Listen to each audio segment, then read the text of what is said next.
हे Korean जगह viewers, आज हम बात करने वाले हैं love like the Galaxy episode 37 की। So let's get started. Shaosheng और फिर प्रिंस चल रहे होते हैं। शाओशेंग कहती है फिर प्रिंस क्या आप मेरे साथ चलना चाहते हैं चैंगरी पैलेस में चेंज करने के लिए।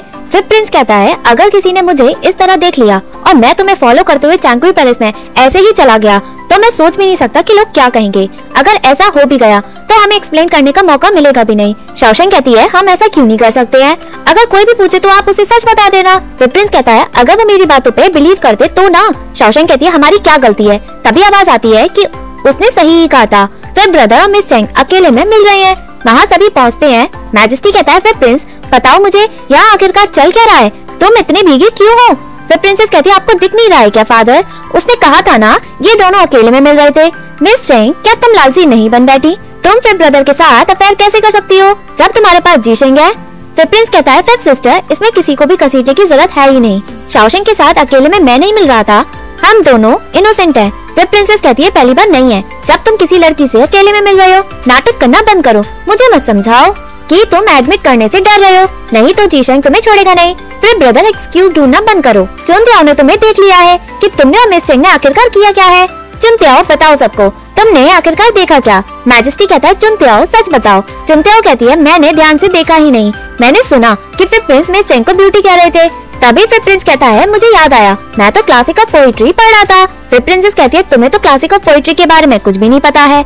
मिस चेंग को देखकर तुम खुद को रोक ही नहीं पाए क्योंकि तुम नशे में थे। फिर प्रिंस कहता है बकवास करना बंद करो, वो तुम्हारी लेडी थी जिसने मुझे ट्रिक में फंसाया, उसने कहा कि कोई ब्यूटीफुल लेडी मेरा वेट कर रही है, उसी की ट्रिक की वजह से मैं जिंगशिन लेक के पास पहुंचा था। फिर प्रिंसेस कहती है फिर ब्रदर मेरा नाम बदनाम करना बंद करें क्योंकि आप इस पछड़े से बाहर निकलना चाहते हैं। लेडीज आगे आओ, सारी लेडीज को देख लो ब्रदर, डोंट वरी, अगर तुमने इनमें से उस लेडी को ढूंढ लिया तो मैं उसे कोड़े मार के खत्म कर दूंगी। फिर प्रिंस कहता है वो यहाँ है ही नहीं, वो यहाँ क्यों नहीं है।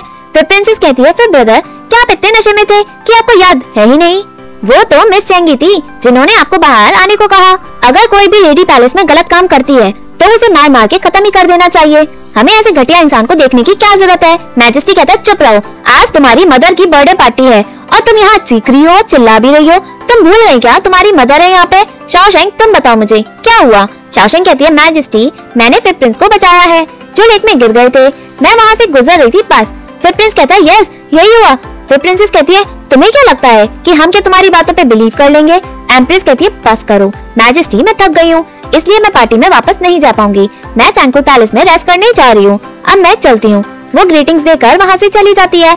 मैजेस्टी कहता है आज एम्प्रेस की बर्थडे पार्टी थी, कोई खुशियों में आग लगाने की कोशिश कर रहा है, मैं इस मैटर को आसानी से जाने नहीं दूंगा, गार्ड्स। तभी फर्स्ट वाइफ यू कहती है मैजेस्टी आज एम्प्रेस की बर्थडे पार्टी है और सभी ऑफिशियल अंदर आपका वेट कर रहे हैं, ये सही वक्त है ही नहीं इन सब के बारे में बात करने के लिए, हमें कल तक का वेट करना चाहिए। मैजेस्टी कहता है आज एम्प्रेस की बर्थडे पार्टी है, मैं इस बात का पतंगड़ नहीं बनाऊंगा, लेकिन जब बर्थडे पार्टी खत्म हो जाएगी मैं इस मैटर को देखूंगा। वो ये कहकर वहाँ से चला जाता है। फिर प्रिंसेस कहती है आज का दिन बहुत ही बढ़िया है, चलो हम पार्टी में वापस चलते हैं, अभी कुछ भी खत्म नहीं हुआ है। शाओशेंग आगे आगे देखो होता है क्या। वो भी ये कहकर वहाँ से चली जाती है। फिर प्रिंस चीखता है और कहता है यहाँ मुझे ठंड लग रही है, मैं चलता हूँ और सबसे पहले चेंज करता हूँ। वही और शाओशेंग एक दूसरे को देखते हैं। वही शाओशेंग के पास आता है और कहता है तुम ठीक हो। शाओशेंग कहती है क्या तुम मुझ पे ट्रस्ट करते हो। वही कहता है ऑफ कोर्स, ये भी कोई पूछने वाली बात है। शाओशेंग कहती है बस तुम्हारा ट्रस्ट ही काफी है, मैं जाती हूँ और एम्प्रेस को देखकर आती हूँ। वो ये कहकर वहाँ से चली जाती है। यहाँ चैंगरी पैलेस की सफाई होती है। शाओशेंग सुबह उठकर बाहर निकलती है, वो फाइनली कांड करने के लिए निकल जाती है। मैजेस्टी एम्प्रेस के साथ बाहर निकलता और कहता है तुम्हारा मूड कल से खराब है इसलिए तुम ढंग से सो भी नहीं पाई, तुम्हें मेरी चिंता करने की जरूरत है ही नहीं, तुम बस आराम करो। एम्प्रेस कहती है मैं आराम कैसे कर सकती हूँ जब आप सुबह इतनी जल्दी उठ गए। मैजेस्टी कहता है कोई बात नहीं, तुम्हें ज्यादा सोना चाहिए। तभी शाओशेंग आती है, वो ग्रीटिंग्स देती है। मैजेस्टी कहता है तुम इतनी जल्दी उठ गई। एम्प्रेस कहती है शाओशेंग तुमने बर्थडे पार्टी में बहुत हार्ड वर्क किया था, आई एम श्योर तुम्हारे पेरेंट्स तुम्हें बहुत याद कर रहे होंगे क्योंकि तुम कई दिनों से घर पे लौटी ही नहीं हो, तुम तैयार हो जाओ और वापस चली जाओ। शाओशेंग कहती है thank you empress and majesty. Shaosheng जैसे ही जाती है पीछे से आवाज आती है शाओशेंग मैं तुम्हें मार डालूंगी। फिर प्रिंसेस चीखती और चिल्लाती है। एम्प्रेस कहती है बदतमीज लड़की, तुम यहाँ सुबह सुबह चैंगरी पैलेस में ड्रामा क्यों कर रही हो, तुम्हारी तमीज कहाँ है। मैजेस्टी शॉक में कहता है फिर प्रिंसेस तुम इतनी बकवास क्यों दिख रही हो। फिर प्रिंसेस ग्रीटिंग्स देती है और कहती है मैं अपनी तमीज खो चुकी हूँ क्योंकि मुझे बहुत गुस्सा आ रहा है। मैजेस्टी कहता है ये क्या हुआ है तुम्हें। फिर प्रिंसेस कहती है मैंने ड्रिंक कर ली थी इसलिए मैंने प्लान किया कि मैं रात लॉन्ग गार्डन में बिताऊंगी। पैलेस को छोड़ने से पहले मैंने एक्सपेक्ट नहीं किया था कि शाओशेंग वो मेरे साथ। एक फ्लैशबैक आता है जिसमें फिर प्रिंसेस और लेडीज जा रही होती है। वो जैसे ही रूम को खोलने की कोशिश करती हैं, उनके ऊपर गंदा पानी के साथ साथ उनके ऊपर राख भी गिर जाती है और पेड़ की टहनियाँ भी उन्हें मारती हैं। सभी लेडीज हड़बड़ाती हैं। फिर प्रिंसेस का मुंह काला हो जाता है। ये शाओशेंग की ट्रिक होती है। फिर प्रिंसेस यहाँ कहती है, फादर मदर जो कुछ भी हुआ है इसमें सारी गलती शाओशेंग की है। मैंने उन लेडीज को इनवाइट किया था पैलेस में, उन्होंने मेरी परफॉर्मेंस में भी कंट्रीब्यूट किया पार्टी में, अब उनकी इस तरह से बेइज्जती हुई। मदर मुझे जस्टिस चाहिए। एम्प्रेस कहती है, किस बात का जस्टिस? तुम प्रूव कर सकती हो कि ये सब शाओशेंग ने किया है। फिर प्रिंसेस कहती है, मैंने पैलेस की सर्वेंट से पूछा जो नाइट ड्यूटी कर रही थी, उन्होंने शाओशेंग को वहाँ देखा सुबह होने से पहले। एम्प्रेस कहती है, क्या किसी और ने देखा कि वो ट्रैप्स खुद शाओशेंग ने ही बनाए थे? फिर प्रिंसेस चिल्लाती हुई कहती है, अगर किसी ने भी नहीं देखा तो और कोई मेरे साथ ऐसा कौन कर सकता है? यही है जिसे ऐसे ट्रैप सेट करने आते हैं। शाओशेंग कहती है, फिर प्रिंसेस मैं आपके साथ ऐसा क्यों करूंगी? मैं इतनी मेहनत क्यों करूंगी उन ट्रैप्स को बनाने के लिए? फिर प्रिंसेस कहती है, ऐसा इसलिए क्योंकि हमने वो चुप हो जाती है। एम्प्रेस कहती है, बस करो, तुम्हारे पास कोई एविडेंस है ही नहीं, इसलिए उस पे इल्जाम लगाना बंद करो, जाओ और अपने आप को साफ करो पहले। मैजेस्टी कहता है, तुम जाओ, तुम बहुत बेकार दिख रही हो। फिर प्रिंसेस कहती है, मदर आप उसकी साइड क्यों ले रही हैं? मैं तो आपकी बेटी हूँ। तभी फर्स्ट वाइफ यू कहती है, चिल्लाना बंद करो, तुम अपने कमरे से भाग गई जब तुम नहीं जाना चाहती थी कि एम्प्रेस तुम्हें रोके। तुमने कभी भी एम्प्रेस की बात मानी? तुम्हें तो बस एक ही बात याद है कि तुम एम्प्रेस की बेटी हो जब तुम्हें उनकी जरूरत होती है। मैजेस्टी कहता है, हैंग तुम यहाँ?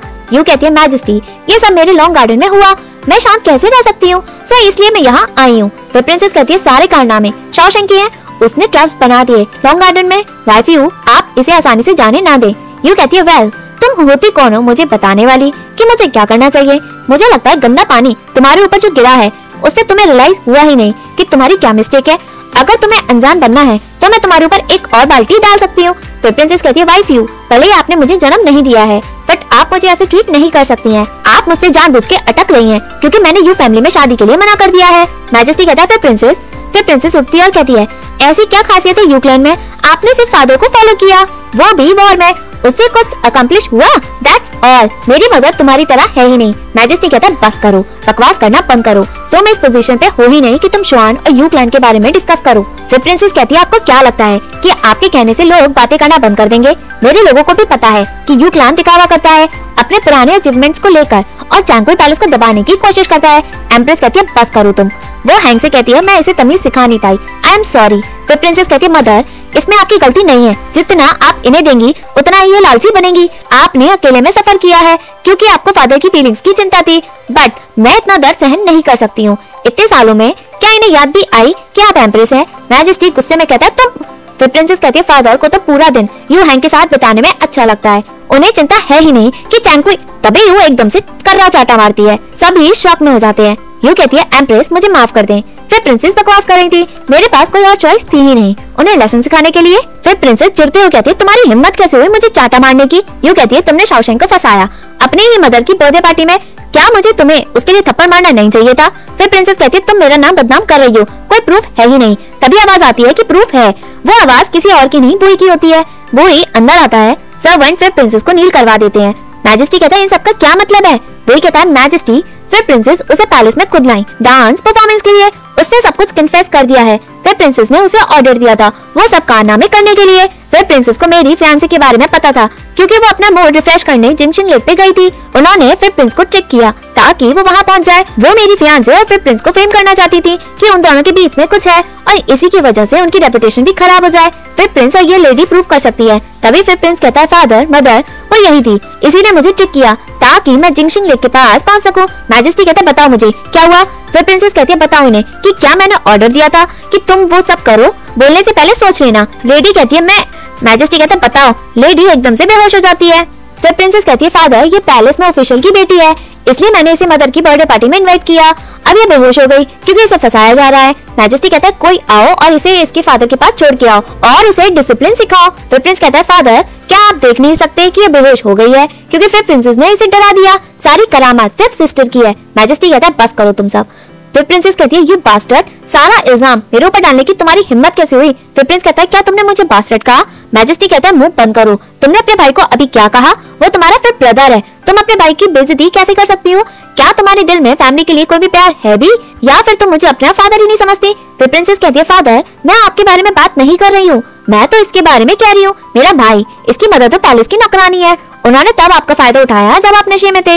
इसी रीजन की वजह से कोई भी फीमेल सर्वेंट आपको सर्व नहीं करती है। आपने देखा ही नहीं कि ये और इसकी मदर रहती कहाँ है? फादर मैं तो चैंगक्वी पैलेस की प्रिंसेस हूँ, आप इतने नीचे गिरे हुए लोगों की साइड कैसे ले सकते हैं? और आप मुझे ब्लेम भी कर रहे हैं। ऐसे घटिया लोग कभी भी सच नहीं बोलते। मैजेस्टी और एम्प्रेस दोनों चिल्लाते हुए कहते हैं बस करो तुम।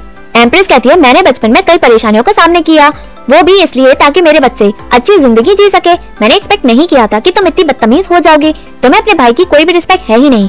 तुमने वाइफ यू के साथ साथ फादर की भी डिसरिस्पेक्ट की है। मेरे बर्थडे वाले दिन तुमने फ्रेम करने की कोशिश भी की, भले ही तुम्हारे फादर तुम्हें जाने दे, बट मैं तुम्हें आसानी से माफ नहीं करूंगी। फिर प्रिंसेस नील करती है और कहती है मदर मैं तो तुम्हारी बेटी हूँ, आप इस तरह से। फादर इन सब में मेरी सारी गलती है ही नहीं, मेरे दिल में शाओशेंग के लिए कोई नफरत है ही नहीं। वाइफ यू का लॉन्ग गार्डन बहुत खूबसूरत है, उन सबको आप भूल ही जाएं। जो गंदा पानी मेरे ऊपर लॉन्ग गार्डन में गिरा, हमें टहनियों से भी पीटा गया, हमारे ऊपर राख भी गिराई गई, आप इसे पनिश क्यों नहीं कर रहे हैं जब इसने ये सब किया है? फिर प्रिंस कहते हैं नाटक करना बंद करो, तुमने और तुम्हारी लेडीज ने उसे लेक में धक्का मारा नहीं था क्या? वो ही ध्यान से सुनता है। फिर प्रिंस कहता है तुम्हें क्या लगता है किसी ने देखा नहीं? तुम्हें तो पता होना चाहिए कि मैं सब कुछ जानता हूँ कि उस दिन हुआ क्या। वो या शाओशेंग एक दूसरे को देखते हैं। यू कहती है शाओशेंग अब लगता है कि तुमने बहुत कुछ छुपा रखा है। शाओशेंग नील करती है और कहती है एम्प्रेस मैजेस्टी मैंने क्राइम किया है, मैंने वो सारे ट्रैप्स बनाए हैं। फिर प्रिंसेस कहती है देखो इसने खुद एडमिट किया है। शाओशेंग कहती है मैं पनिशमेंट लेने के लिए तैयार हूँ। फिर प्रिंसेस को पता था कि मुझे स्विमिंग नहीं आती, बट इन्होंने मुझे लेक में टपका मार के गिरा दिया और मुझे किनारे जाने से भी रोका। इन्होंने मेरे ऊपर पत्थर भी फेंके, सो मैंने जो कुछ भी किया बदला लेने के लिए किया। यू कहती है तुम अपना बदला लेने ही वाली थी तो तुमने आज का वेट क्यों किया? शाओशेंग कहती है वाइफ यू एम्प्रेस की बर्थडे पार्टी एक इम्पोर्टेंट ओकेजन था, इसलिए एम्प्रेस की रेपुटेशन खराब नहीं करना चाहती थी मैं, सिर्फ अपना बदला लेने के लिए। मैंने अपना बदला तब लिया जब एम्प्रेस की बर्थडे पार्टी खत्म हो गई। फिर प्रिंसेस मैंने सिर्फ आपके ऊपर गंदा पानी डाला था क्योंकि आप मुझे लेक में डुबाना चाहती थी। मैंने टहनियों को यूज इसलिए किया क्योंकि आपने मुझे फ्रेम किया। एम्प्रेस की बर्थडे वाले दिन उन टहनियों की पिटाई आपके लिए पनिशमेंट की तरह है। और हाँ, आखिरी में क्या आपको अपनी याद आई जो राख आपके ऊपर गिरी थी? आपके बिहेवियर से मुझे नहीं लगता कि आप उसे गेस भी कर पाई होंगी। फिर प्रिंसेस कहती है शाओशेंग उस दिन मुझे तुम्हारे ऊपर जहरीले सांप को छोड़ देना चाहिए था ताकि तुम उसी दिन मर जाती, तो तुम जिंदा रहती नहीं ताकि मेरी बेइज्जती कर सको।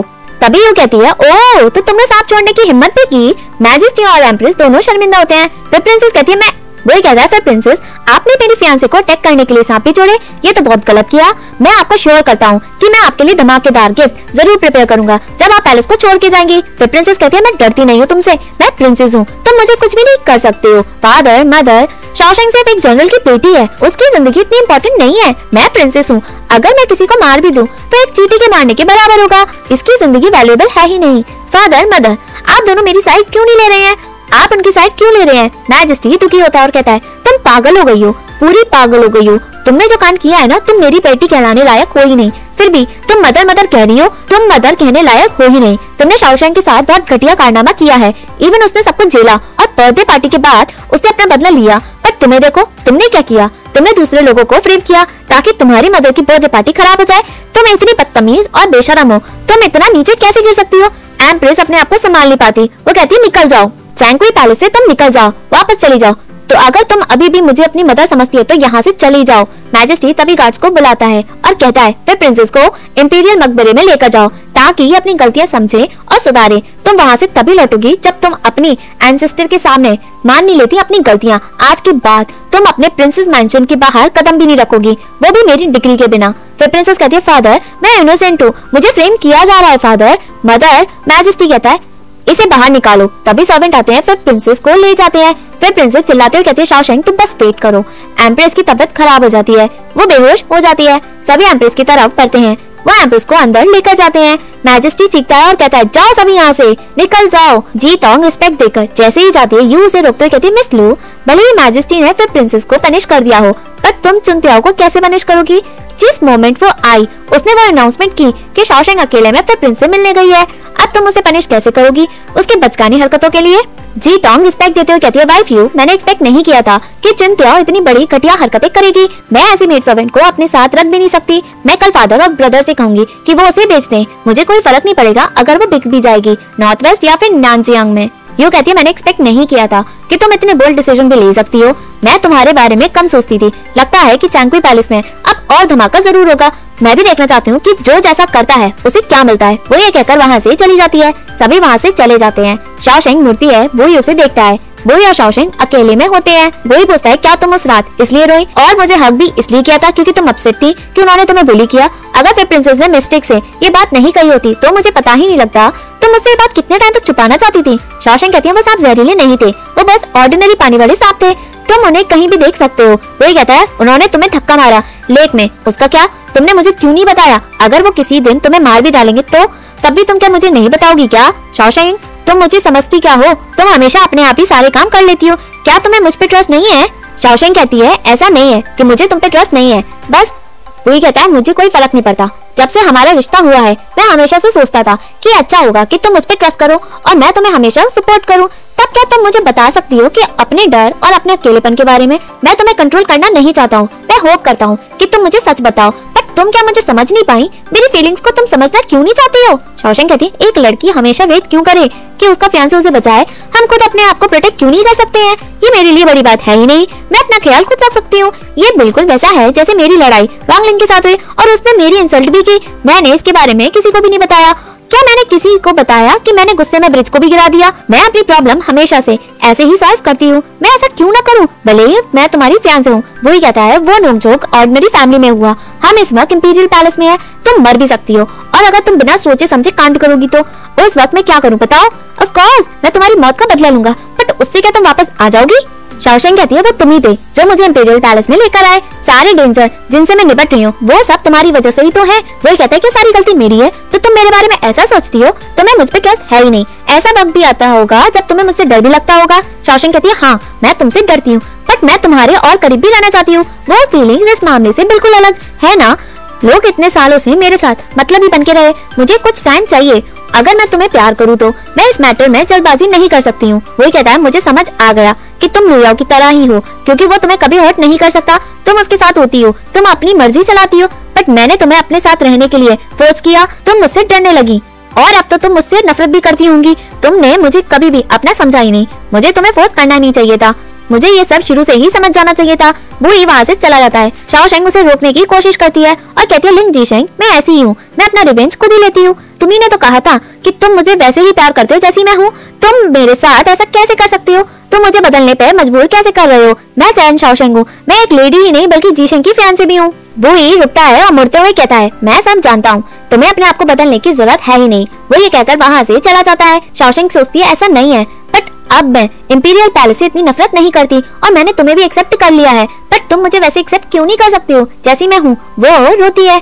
शाओशेंग अंदर आते हुए ग्रीटिंग्स देती है। मैजेस्टी कहता है, शाओशेंग तुम्हें पता भी है तुमने क्या किया है योंगल पैलेस में? तुमने अपना पूरा गुस्सा वहाँ उतारा। शाओशेंग कहती है, मैजेस्टी मैंने क्राइम किया है, मैं बहुत जिद्दी हूँ, इसलिए मैंने अपना सारा गुस्सा उतारा है, बट मैंने सोचा नहीं था कि मेरे एक्शन योंगल पैलेस में परेशानी खड़ी कर देंगे। मैं अपनी गलती सुधारने के लिए तैयार हूँ। मैजेस्टी कहता है, रहने दो, वाइफ यू ने कहा है कि जीशेंग इंपीरियल बॉडीगार्ड को भेजा है योंगल पैलेस को ठीक कराने के लिए। शाओशेंग कहती है, गलती तो मेरी है तो रिस्पॉन्सिबिलिटी भी मेरी होनी चाहिए। मैं जीशेंग को अलाउ नहीं कर सकती। तभी एम्प्रेस खांसती है और कहती है, कपल एक होते हैं। अगर तुम जीशेंग को अपना फ्यूचर हस्बैंड समझती हो तो मैजेस्टी और मैं तुम्हारे इन लॉज की तरह हैं। तुम अपने मन से कुछ भी नहीं कर सकती और तुम उसे छुपा भी नहीं सकती हो जो तुम्हें कोई भी हर्ट करे और तुम्हें फंसाए। अगर तुम हमें बड़ों की तरह नहीं समझोगी और जीशेंग को प्यार से ट्रीट नहीं करोगी तो तुम हमें वाकई में डिसअपॉइंट करोगी। शाओशेंग कहती है, अच्छा ही होता अगर मैं ये सब पहले से जानती, बट मैंने सभी की फीलिंग्स को हर्ट कर दिया है। अब मेरे पास कहने को कुछ भी नहीं बचा है। मैजेस्टी उठता है और कहता है, शाओशेंग अभी भी लेट नहीं हुआ है ये समझने के लिए कि तुम जीशेंग को कैसे प्यार करोगी। एम्प्रेस कहती है, मैजेस्टी आप उन लेडीज को कैसे पनिश करेंगे जिन्होंने शाओशेंग को लेक में धक्का मारा? भले ही शाओशेंग ने उनसे अपना बदला ले लिया हो, बट उन्होंने पैलेस में गंदी हरकतें भी की है। मुझे लगता है वो ऐसे ही बिहेव करती होंगी पैलेस के बाहर, बदतमीजी और मनमानी चलाती ही होंगी। मैजेस्टी कहता है, फिर प्रिंसेस को डर नहीं है क्योंकि हम उसके साथ हैं।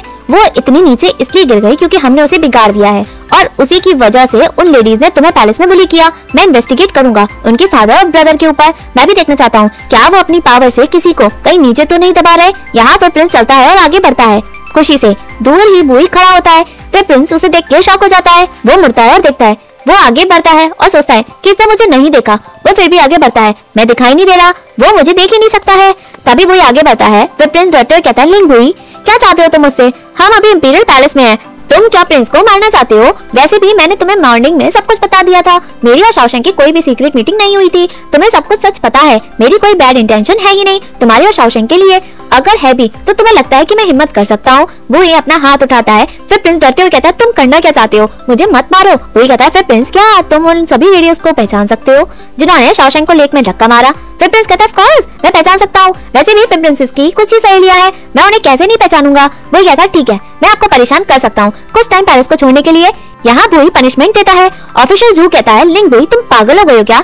तुमने मुझे बांध क्यों रखा है? मैंने कब तुम्हें नाराज किया? मिस जू रोती है। मुझे लगता है कि तुम लॉ के अगेंस्ट में जा रहे हो क्योंकि तुमने बहुत कुछ अकम्प्लिश किया है। मैं तुम्हें आसानी से छोड़ूंगा नहीं, तुम्हें इन सबका हर्जाना भुगतना होगा। बुई बैठा होता है। कोई फिजिशियन को बुलाओ, मुझे दर्द हो रहा है। बुई कहता है, ऑफिशियल जू अगर आपको गलत लगता है तो आप अपनी प्यारी दुलारी लड़की से पूछ क्यों नहीं लेते कि उसने क्या कांड किया है? मिस जू कहती है कि मैं तो सिर्फ प्रिंस का ऑर्डर फॉलो कर रही थी, मैंने शाओशेंग को धक्का मारा।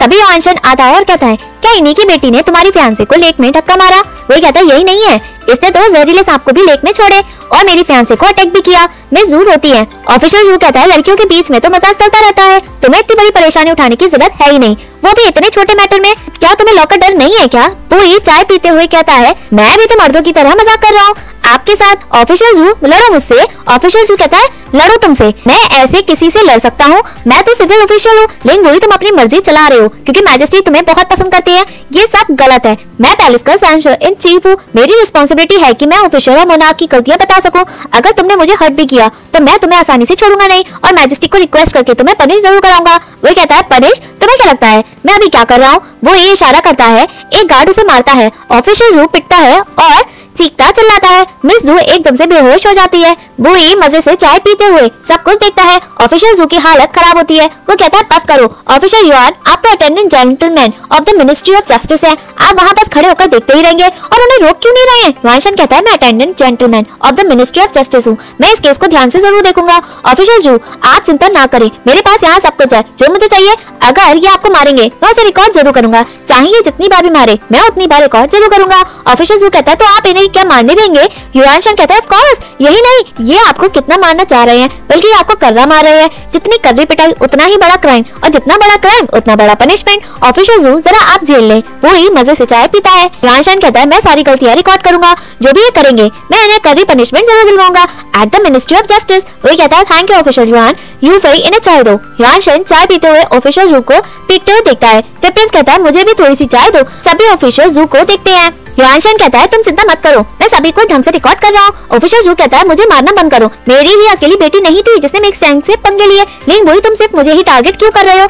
क्विकी कहता है, हमने बचे हुए सभी 7 ऑफिशियल को सबक सिखा दिया है, तुम चिंता मत करो, मेरे मास्टर किसी से भी भेदभाव नहीं करते, वो किसी को फेवर नहीं करते। तभी वो इशारा करता है, बाकी के ऑफिशियल भी पिटते हुए आते हैं। वो कहता है, मैं चाहता हूँ कि तुम इन्हें खींचकर पूरे कैपिटल में घूमो, आज सभी को कैपिटल में पता चलना चाहिए जिन्होंने अपने बच्चों को तमीज नहीं सिखाया, वो ऐसे ही भुगतेंगे। ऑफिशियल जू कहता है, ऑफिशियल युआन सुनिए जरा, ये केस अब पहले से भी ज्यादा सीरियस हो गया है, इसमें टॉप 8 ऑफिशियल इन्वॉल्व है। युआनशन कहता है, मैंने सब कुछ रिकॉर्ड कर लिया है बट मेरे हाथ थक गए हैं सब कुछ रिकॉर्ड करते करते। वो कहता है, मैंने पता लगा लिया कि ये बचे हुए 7 ऑफिशियल रिश्वत लेते थे, मैं एविडेंस मिनिस्ट्री ऑफ जस्टिस में दे दूंगा और आप उसका यूज कर सकते हैं। युआनशन कहता है, चिंता मत करो, अगर मैंने कोई भी ऑफेंस कम रिकॉर्ड किया, मुझे सब लोग काइंड हार्टेड पर्सन के रूप में जानते हैं। मिस जू फाइनली उठती है और कहती है, फिर प्रिंसेस ने हमें ऑर्डर दिया था। ऑफिशियल जू कहता है, हाँ इन सबके पीछे तो फिर प्रिंसेस थी, तुम सारी भड़ास हमारे ऊपर ही निकाल रहे हो। लिंग बुई, तुम कवर्ड हो जो पावर से डरते हो। वो ही उठता है और ऑफिशियल जू के पास जाता है। ऑफिशियल जू कहता है, लिंग बुई तुम करना क्या चाहते हो? वो ही उसके बगल में खड़ा होता है और उसके पैरों पे लात मार देता है। वो कहता है, मैं फिर प्रिंसेस को खुद ही देख लूंगा, तुम्हें उसकी चिंता करने की जरूरत है ही नहीं। ऑफिशियल जू कहता है, मेरी टांगे टूट गई, लिंग बुई मैं तुम्हें छोड़ूंगा नहीं। वो कहता है, फिर प्रिंसेस के लिए सारी अरेंजमेंट हो गई क्या? क्विकी कहता है, सब हो गया मास्टर, बस हमें पूरी कैपिटल में इन सब के बारे में बताना होगा। ताकि मार्कस यू भी शर्मिंदा हो जाए। वो का डेडलिस्ट लुक होता है। यहाँ प्रिंसेस का मेंशन होता है। कैरेज आकर रुकता है, फिर प्रिंसेस उतरती है। उनक्काओ कहता है प्रिंसेस आप अंदर चलिए। फिर प्रिंसेस कहती है तुम जा क्यों नहीं रहे हो? उनक्काओ कहता है मुझे मैजेस्टी ने ऑर्डर दिया है कि मैं आपको अंदर जाते हुए देखूं, आप अंदर जाएं। फिर प्रिंसेस कहती है फादर और मदर मुझे यहाँ बांध के ज्यादा टाइम रख नहीं सकते, वो तो सिर्फ मुझे डराना चाहते हैं, दैट्स ऑल। वो अंदर चली जाती है। उनक्काओ कहता है मैजेस्टी ने मुझे ऑर्डर दिया है कि मैं श्योर हो जाऊं कि आप प्रिंसेस मैंशन के अंदर चली जाएं, ये मैजेस्टी की ख्वाहिश है। फिर प्रिंसेस कहती है मजाक करना बंद करो, तुम जैसे उनक मेरा क्या बिगाड़ सकते हो? उनक्काओ कहता है मैं भले ही उनक हूँ बट मैं मैजेस्टी का ऑर्डर से यहाँ हूँ। मैं ना तो आपको कमजोर और ना ही अधूरा महसूस करता हूँ, मैं वो काम अच्छे से करता हूँ जिसे अच्छे से होना जरूरी है। फिर प्रिंसेस आप अंदर जाएं। वो अंदर चली जाती है और लाशों को देखती है। वो एकदम से शॉक में हो जाती है और चीखती चिल्लाती है।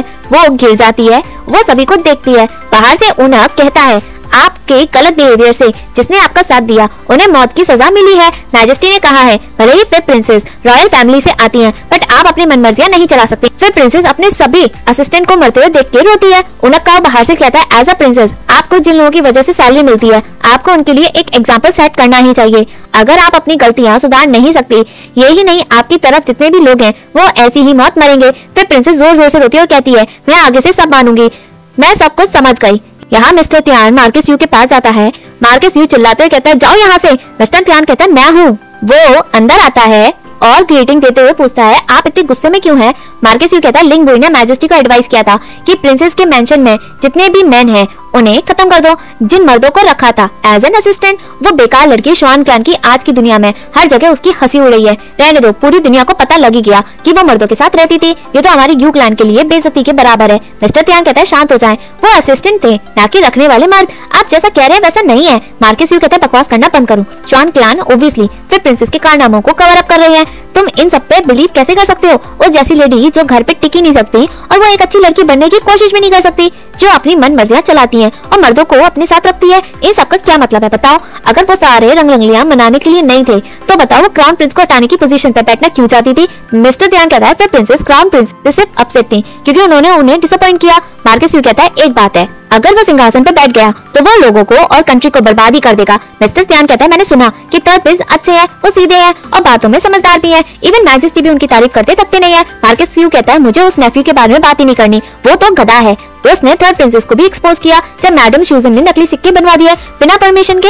उसने कहा कि अपनी फैमिली को वो फेवर नहीं करेगा। देखा तुमने वो कितना बड़ा गधा है। मिस्टर ध्यान कहता है मार्कस यू ये तो बढ़िया रीजन है कि थर्ड प्रिंस टू हायर बनने के लायक है। मोस्ट ऑफ द टाइम ईमानदार लोग ही सही होते हैं। मार्कस यू आपको फ्यूचर में जरूर गुड न्यूज मिले। वो उसे ड्रिंक ऑफर करता है। मार्कस यू हंसता है। मार्कस यू कहता है क्राउन प्रिंस मेरे रास्ते में है इसलिए मेरी जिंदगी में कोई भी गुड न्यूज है ही नहीं। वो ड्रिंक पीता है। यहाँ क्राउन प्रिंस एम्प्रेस को खिलाता है। क्राउन प्रिंसेस कहती है मैंने पहले ही कहा था कि फिर प्रिंसेस बहुत गलत बिहेव करती है, कहीं उसकी वजह से वो परेशानी खड़ी ना कर दे। देखो जरा क्या हुआ, मदर की और तबीयत खराब हो गई। गुस्से की वजह से मैजेस्टी भी रात को सो नहीं पाए। लकीली जीशेंग ने फादर को एडवाइस किया कि वो फिर प्रिंसेस के सभी असिस्टेंट को खत्म कर दे। मदर क्या आपको पता है लोग तरह तरह की बातें बना रहे हैं, मैं तो उन बातों को कह भी नहीं सकती। उन्होंने कहा कि फिर प्रिंसेस के फेवरेट असिस्टेंट इसलिए थे क्योंकि वो हैंडसम और स्मार्ट थे। वो नाचना गाना और शिकार करना भी जानते थे। अच्छी फैमिली स्ट्रिक्ट होती है, वो अलाउ नहीं करती अपनी बेटियों को कि वो प्रिंसेस के मैंशन में जाए। क्राउन प्रिंस कहता है तुम मदर को ये सब बकवास क्यों बता रही हो? मदर आप बातें दिल पे ना ले। फिर सिस्टर कुछ मोमेंट के लिए बस कंफ्यूज हुई है, हम इन सब के बाद उनसे इन सब के बारे में बात करेंगे। वो एम्प्रेस को खिलाता है। एम्प्रेस रोकती है। क्राउन प्रिंसेस कहती है हाईनेस मदर वो कुछ भी बताना नहीं चाहते क्योंकि वो आपकी फीलिंग्स की चिंता करते हैं। मदर अगर आप मुझसे पूछे तो अगर हम उन्हें पनिशमेंट नहीं देंगे तो उन्हें अपनी गलतियां सुधारने का मौका कैसे मिलेगा? अगर बिगड़ने दिया तो हालात और भी खराब हो जाएंगे। शाओशेंग कहती है क्राउन प्रिंसेस आप बातें करना बंद करें। हम दूसरों को एडवाइस इसलिए करते हैं क्योंकि हम उन्हें कंफर्ट करा सके, बट आपकी एडवाइस से लोग और भी परेशान हो जाते हैं। आप इस तरह से बिहेव इसलिए कर रहे हैं क्योंकि आप जानती है कि एम्प्रेस बहुत काइंड है और वो आपसे नाराज होंगी नहीं। मैं आपको डेयर करती हूँ कि आप वाइफ यू के साथ इस तरह बात करके दिखाएं। एम्प्रेस आप इनकी बातों को अपने दिल पे ना लें। एम्प्रेस कहती है सभी लोग बात करना बंद करो। क्राउन प्रिंस अकेले में क्राउन प्रिंसेस से कहता है मैं जानता हूँ कि फिफ्थ सिस्टर हर टाइम तुम्हारी बेइज्जती करती है, बट तुम इस मामले की वजह से उसका फायदा उठा नहीं सकती हो। क्या तुम जानती हो कि बच्चे कैसे बिहेव करते हैं जब वो पेरेंट्स को रिस्पेक्ट देते हैं? हमें सिचुएशन को और खराब नहीं करना चाहिए जब वो ऑलरेडी परेशान है। क्राउन प्रिंसेस कहती है मुझसे गलती हो गई, मैं मदर को अपसेट करना नहीं चाहती थी, आपने मुझे गलत समझ लिया। मेरा फिफ्थ सिस्टर की तरफ कोई गलत इरादा है ही नहीं। क्राउन प्रिंस कहता है जब तुम सब जानती हो फिर भी तुमने ऐसा किया। क्राउन प्रिंसेस कहती है अगर मैं रिवेंज लेना चाहती तो वो फिफ्थ सिस्टर नहीं होती, वो चू लिंग जुन होती जिसने मेरे बच्चों को मारा। अगर वो तुम्हारे पीछे नहीं पड़ी होती तो मैं इतनी अपसेट नहीं होती जिसकी वजह से मेरा मिसकैरेज होता। इतने सालों में मैं सो भी नहीं पा रही हूँ जब भी मैं इन सब के बारे में सोचती हूँ। क्राउन प्रिंस कहता है इन सब में उसे लाने की क्या जरूरत है, उसने तुम्हें कब प्रोवोक किया। क्राउन प्रिंसेस कहती है हाँ, उसने मुझे कभी प्रोवोक किया ही नहीं, बट वो तुम्हें बार बार बर्थडे पार्टी में देख रही थी, उसकी हर एक नजर ही काफी थी आपको बेचैन करने के लिए। क्राउन प्रिंस कहता है मैं बेचैन कब हुआ, उसकी शादी हो गई है, मैं उसके साथ वैसे ही बिहेव करता हूँ जैसा तुम चाहती हो ताकि तुम अनकंफर्टेबल फील ना करो, बट क्यों तुम इनोसेंट पर्सन की रेपुटेशन खराब करने पे तुली हो। क्राउन प्रिंसेस कहती है तुम्हारे दिल में वो इनोसेंट और प्योर है और मैं जल रही हूँ उसे देखकर, मैं तो बेकार हूँ। अगर ऐसी ही बात है तो आपको उस वक्त मुझसे शादी ही नहीं करनी चाहिए थी, मुझे पता था मैं ऐसी जगह से आती हूँ जो तुम्हारे कंपैटिबल की तो है ही नहीं। अगर आपके दिल में उसके लिए फीलिंग्स हैं तो आप उसे पैलेस में बुलाकर उससे शादी कर लें और दूसरी बार बना क्यों नहीं लेते, इससे आप मुझे टॉर्चर करना बंद ही कर देंगे जब आप हर रोज उसके बारे में सोचते हैं। क्राउन प्रिंस कहता है तुम्हारे पास कुछ भी नया है ही नहीं, कोई भी तुम्हारे बैकग्राउंड की वजह से नफरत नहीं करता है, वो तुम खुद ही हो जो खुद के बैकग्राउंड को पसंद नहीं करती और हमेशा सस्पिशियस रहती हो। मैं अपना और टाइम इन सब बकवास बातों पे लगाना नहीं चाहता और ना ही मैं चू लिंग जून से शादी करना चाहता हूँ। मैंने बर्थडे पार्टी में देखा कि वो अपने हस्बैंड के साथ कैसे ट्रीट कर रही थी, वो दोनों अच्छे और खुशी से रह रहे हैं, अब इन सब के बारे में सोचना बंद करो। वो ये कहकर वहाँ से चला जाता है। क्राउन प्रिंसेस अकेले में रोती है, तभी एपिसोड एंड होता है। Hey viewers, if you like this video, please like, share and subscribe this channel. Thank you.